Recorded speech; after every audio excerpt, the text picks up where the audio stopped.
Okay, I get it. Many of us have the same problem. We're mid to late game in Elden Ring, and we're just too lazy and tired to go and get those runes which we so greatly need to level up. Well, have I got good news for you. I did a little bit of research and I found the best way to get millions of runes insanely quickly. So first of all, you're going to need to get to the Palace Approach Ledge Road Site of Grace. This place is in the Moog Dynasty Mausoleum right there. It's not super easy to get to.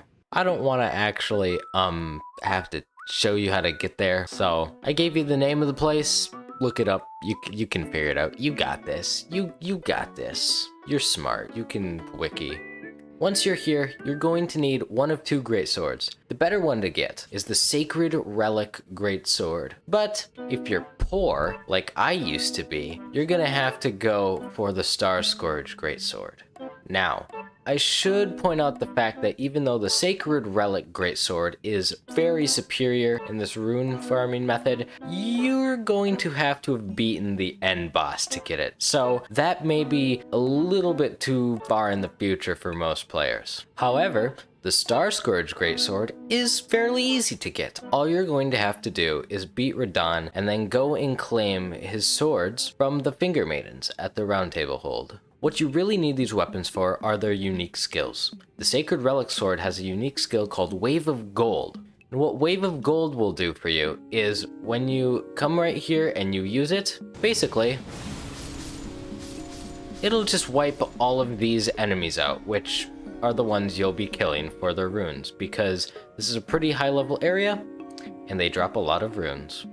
However, if you are indeed poor, the Star Scourge Greatsword's unique skill, Starcaller Cry, does the job too. Sadly though, you will need at least 38 strength points to use these absolutely massive swords. If you're not quite there and it does cut it, you can use the Star Scourge Heirloom and or the Radagon Scar Seal as well to raise up your strength to meet the requirement.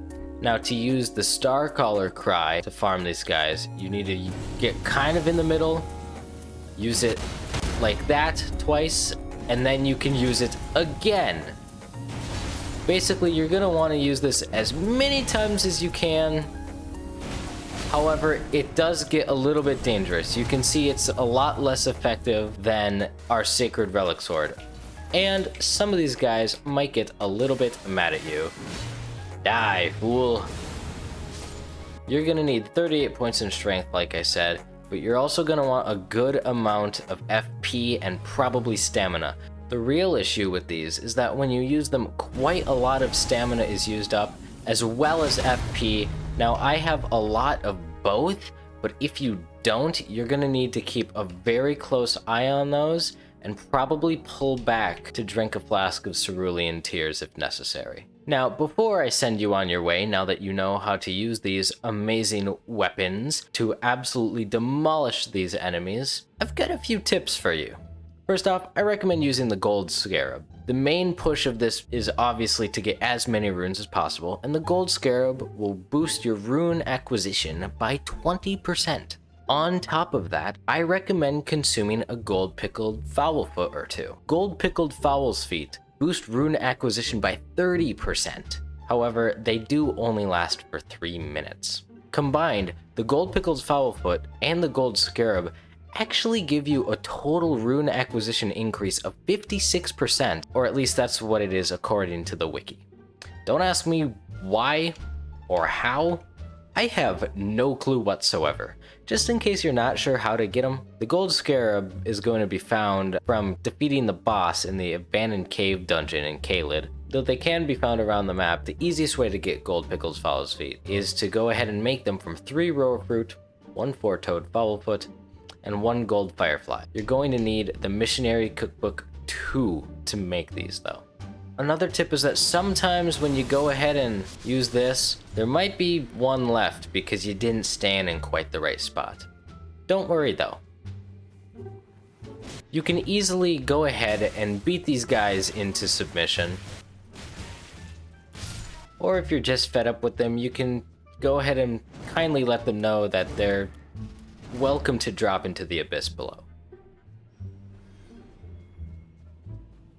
Now, it's not too viable when using the Sacred Relic Sword, but because the Star Scourge Greatsword doesn't kill these guys too quickly, you can go ahead and shoot this birdie over here. Getting his attention should lead him to jump straight into the chasm, and that's an easy 11,000 runes, unless you've got the buffs like I do, and it's about 13,000. Don't worry, he may be a birdie, but he can't fly. Alright, that's about it. I've got nothing more to teach you. Go ahead and kill these guys and get as many runes as your greedy little heart desires.